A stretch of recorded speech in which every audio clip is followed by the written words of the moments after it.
Today, we're diving into a really sharp, timeless lesson on integrity, and we're going to do it through one of Aesop's fables. It's a fantastic story about a toad, a fox, and the massive price of giving advice you haven't taken yourself. This one line, this single cutting remark from the story, well, it's pretty much the heart of everything we're going to talk about. It's a powerful, almost brutal reminder that our own lives are the ultimate proof of our so-called wisdom. All right, so let's jump into the story. It all starts with a very, very confident amphibian who decides to make a really big promise. So picture this. You've got this old toad, right? And he stands up in the middle of the woods and just starts showing to everyone that he's a brilliant doctor. I mean, not just any doctor. He claims he can cure absolutely anything. Any problem you've got, he's your guy. But, news like that travels fast. And it happens to reach the ears of a very sharp, very skeptical fox. Now, the fox doesn't just blindly believe the hype. Nope. He decides to go see this so-called doctor for himself. And he doesn't just listen. He looks. He observes. And that, of course, brings us right back to that absolute takedown. The fox takes one look at the toad's blotchy, unhealthy skin, he sees the stiff, painful way he walks, and he just lays it out there. The living evidence just doesn't match the grand advertisement. You see, these two characters, they represent this timeless battle, right? The battle between how things look on the surface and what they're actually like in reality. So let's break down what these two archetypes are really all about. So on one side, you have the toad. He's the charlatan. He's all about getting status from knowledge that he's never actually applied to his own life. You know the type. All fancy words and big, empty promises. But on the other side, you have the fox. He's the pragmatist. He's not interested in talk. He's looking for living, breathing proof. He values what's real and what actually works. And here's the absolute gut punch of the fable. Real authority, genuine credibility, it isn't something you can just announce. It's not a title you give yourself. It has to be earned through a visible, tangible change that other people can actually see with their own two eyes. So this whole story, it builds up to this incredibly powerful idea that your life, the way you actually live, is your main credential. And it highlights the huge danger of trying to help other people with problems you haven't even begun to solve for yourself. See, the toad's biggest mistake, his fatal flaw, was thinking that knowledge was just some thing you could collect and then talk about. He totally missed the point that real wisdom has to be lived. It has to be part of who you are, embodied. You simply can't separate what you know from who you are. It's funny. Modern psychology actually has a name for this. It's called cognitive dissonance. It's that awful, stressful feeling you get inside when your actions and your beliefs are totally out of whack.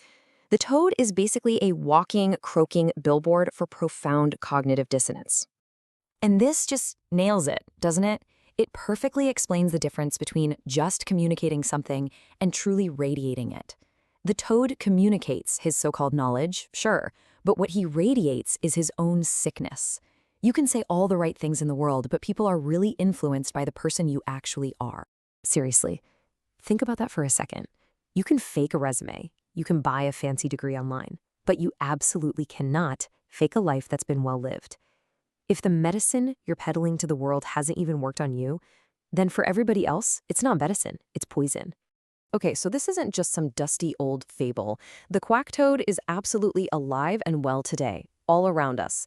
Let's take a look at how this exact same dynamic plays out in our world right now. So in our personal lives, think about that friend who's always the first to dish out relationship advice, right? But you know for a fact their own home life is a complete dumpster fire. Sooner or later, people see that contradiction and their words just start to mean nothing. Or how about a mentor figure telling a young person all about discipline and order while their own life is just a mess of chaos and indulgence? That kid, just like our clever fox, sees the mismatch. And what do? They learn to ignore the words because the example they're seeing is way, way more powerful. And we see this in the professional world all the time, don't we? The financial guru on social media selling their secrets to wealth from a rented Lamborghini while they're drowning in personal debt. The market, the collective, Fox, eventually smells a rat, and that fragile reputation just implodes. So looking at all these examples, it really brings up the big question, doesn't it? How do we make sure we don't become quack toads ourselves? What's the antidote here? The solution is actually pretty simple, but that doesn't mean it's easy. It's about turning that focus inward. Stop trying to practice on everyone else, your friends, your family, your clients, and start practicing on yourself. Heal yourself first. And this is where we need to get real with ourselves for a minute. Let's just reflect. Where in your life are you playing the part of the learned doctor, all while completely ignoring your own symptoms? Seriously, think about your own walk, that rheumatic gait the fox saw. Is there a real consistency between the values you talk about and the actions you're taking day in and day out? Now, for a second, try to see yourself through the eyes of the fox. Imagine a sharp, clear-eyed stranger just observed your life for a week without hearing a single word you said. What conclusions would they draw about you? And here's maybe the toughest question of all.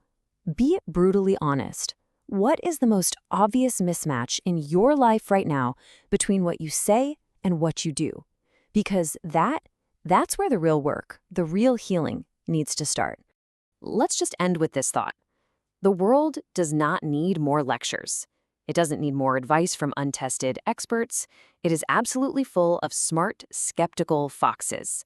What they're desperately looking for, what we're all looking for, are real healers. People who've become the living, breathing proof of their own cure.